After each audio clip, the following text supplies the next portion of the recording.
have a good one. I'm at the Texas Soaring Association, South Dallas, Texas, and this is special because these things only happen once or twice a year where they have glider racing. What I'm sharing with you right now is the tow planes, and I'll show you how that's done later. But there's essentially a rope that's connected to the aft end of these tow planes, and it's then tied on the other end to the nose of a glider. And so you have two pilots essentially flying formation flight, and then at altitude either pilot can release the tow line, but generally it's the sailplane pilot. At that point, the glider pilot or sailplane pilot uses wind current and lift to sustain flight without motor. So this is pretty exciting. I'm going to try to capture what's going on here today. Again, I said it is a race. So they're using GPS coordinates to map out a course across Dallas, and the mileage and the speeds flown will be recorded. And there will be a winner at the end of the event. But for what I'm sharing today, I just want to capture what this is, share with you how cool this is, how it's actually really great for younger pilots. There's actually a much lower age restriction compared to a powered aircraft if you want to be a glider pilot. And it's a lot of fun.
Bravo.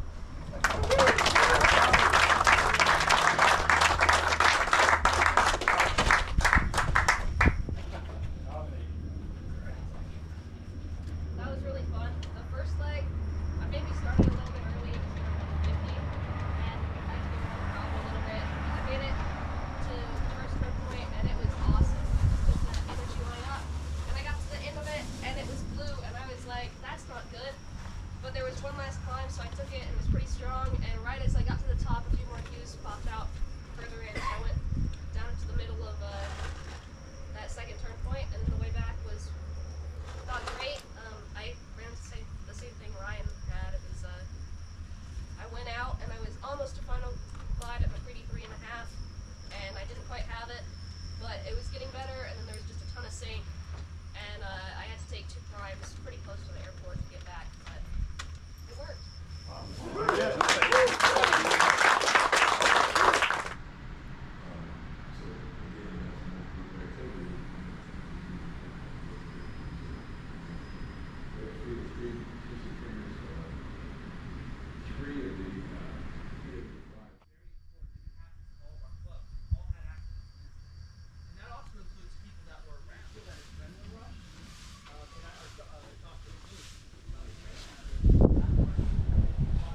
So I found a spot that's not so windy, but what I thought was cool as I'm walking around filming all the aircraft that are getting ready for the contest today,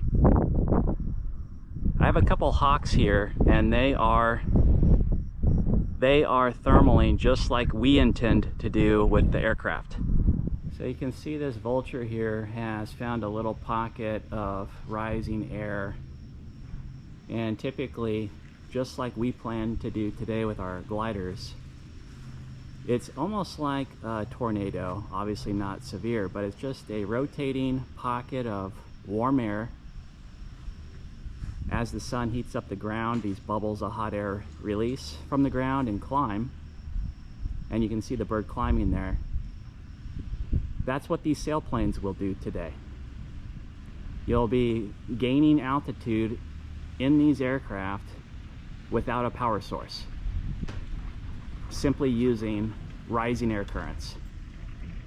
So as you can imagine, that requires a lot of training and a lot of skill, and is a lot of fun.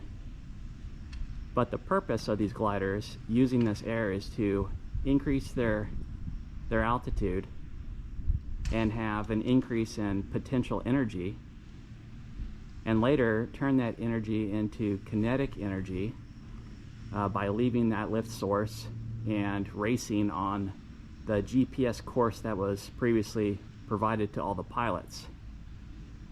And then the pilot that covers the most ground on that course the fastest is the winner.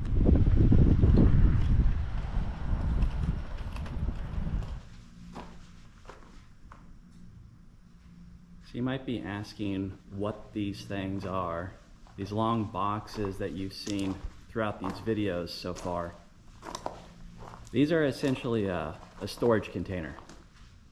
So most of these aircraft, the high performance ones, they do have aluminum, but most of the aircraft are actually made out of composites, fiberglass, carbon fiber, and that allows for really fantastic airfoils and curvature on the wings by using those materials.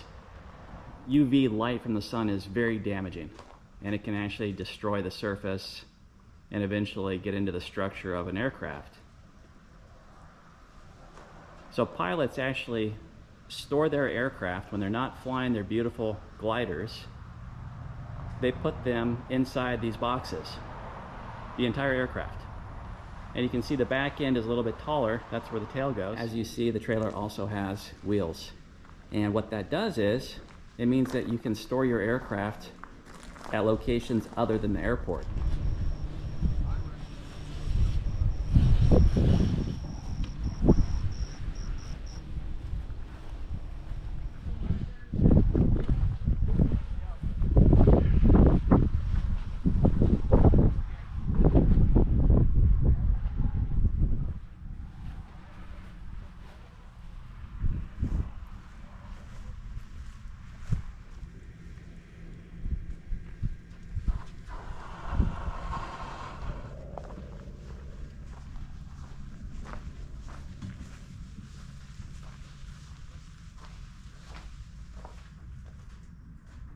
Wow, this is really nice. In addition to having a protective trailer, this airplane owner spent the extra money to have this cloth protectant cover over most of the aircraft. As you can see, the bottom of the fuselage is exposed gel coat, but that's not a problem. What you're really concerned about is sun damage. So where the sun would hit the aircraft, you can see that it's all covered up. That is not cheap. That's protecting your investment though. Very nice.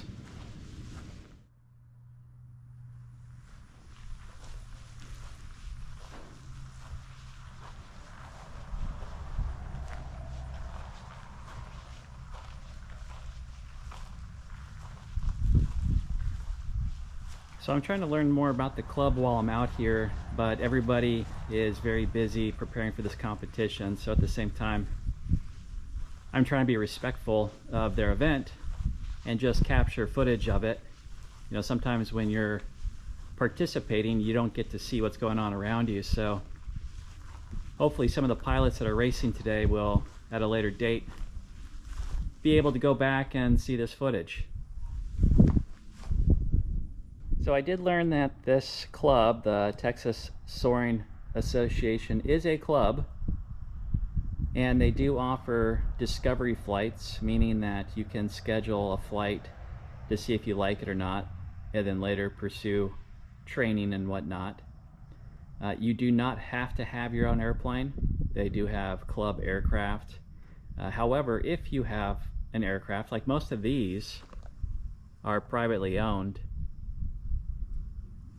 you can go ahead and pay a small fee monthly to store your aircraft. It's coming up on 11 o'clock, and as you see, the contestants have their aircraft assembled, in line, ready to go.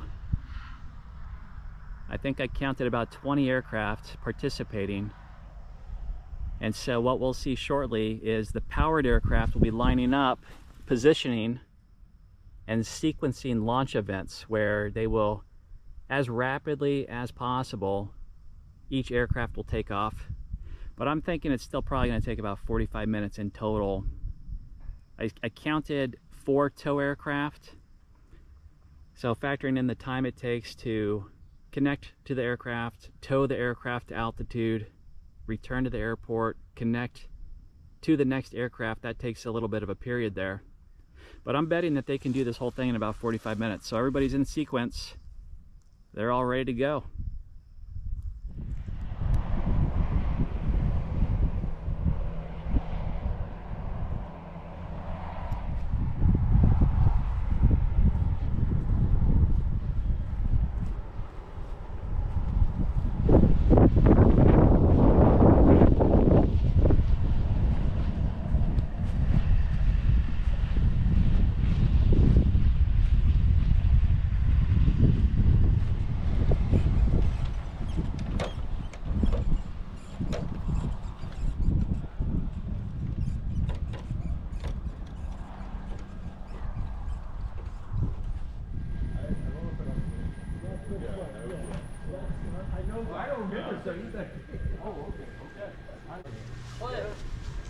Sent me a picture of that. And I remember Clay was involved in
So we just watched the first departure of the day. Everybody is queued and ready to go.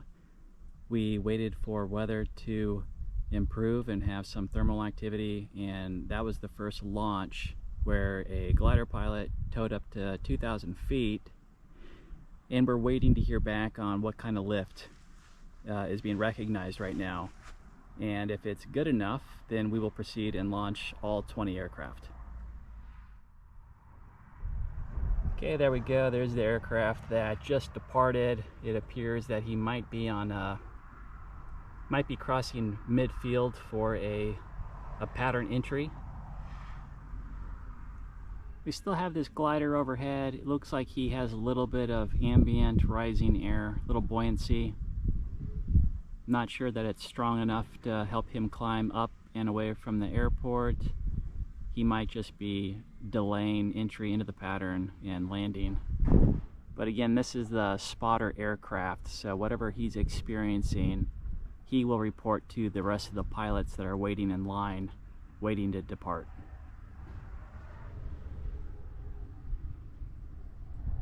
So it appears that he's gained maybe 100 to 200 feet. He continues to thermal here right on the north side of the runway.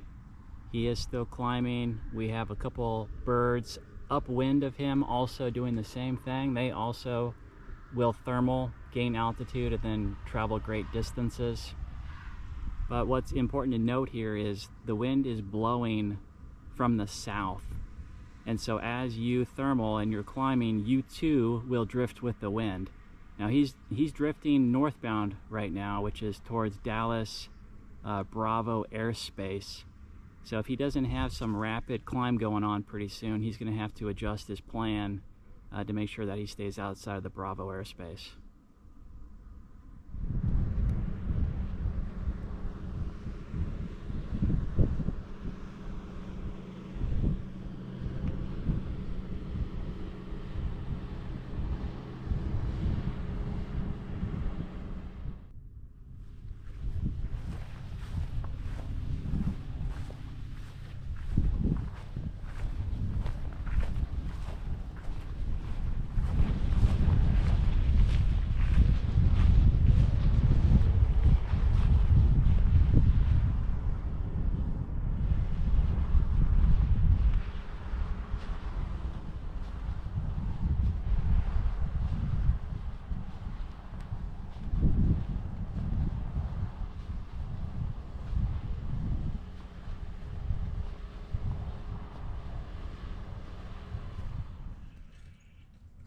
So all the planes are ready to go. All the pilots are ready to go. Right now the discussion is the weather. It's clear, it's beautiful. It is warm, it's about 95 degrees with a pretty gusty wind from the south. But the issue is that there isn't widespread lift. So that's what we're waiting for. A bit of a status update here. The wind's picked up, blowing about 15, gusting 20, and the lift isn't really great today, which is problematic because this event of sailplane flying requires lift to then do cross-country flying where you're actually traveling away from the airport. So at the moment, we're on hold. It's looking like this event's going to get canceled. But I just wanted to remind everybody that is aviation. Whether you're doing primary training in real aircraft, you're going to have weather cancellations, you're going to have maintenance cancellations. Same thing happens with RC where the weather doesn't cooperate. That's how it is with aviation. You just need to be patient and hope for the best, and sometimes schedule for the next flyable day. So I think that's where we're at today. But I hope you like seeing the gliders. At least we had one takeoff, and I'll see you in the next one.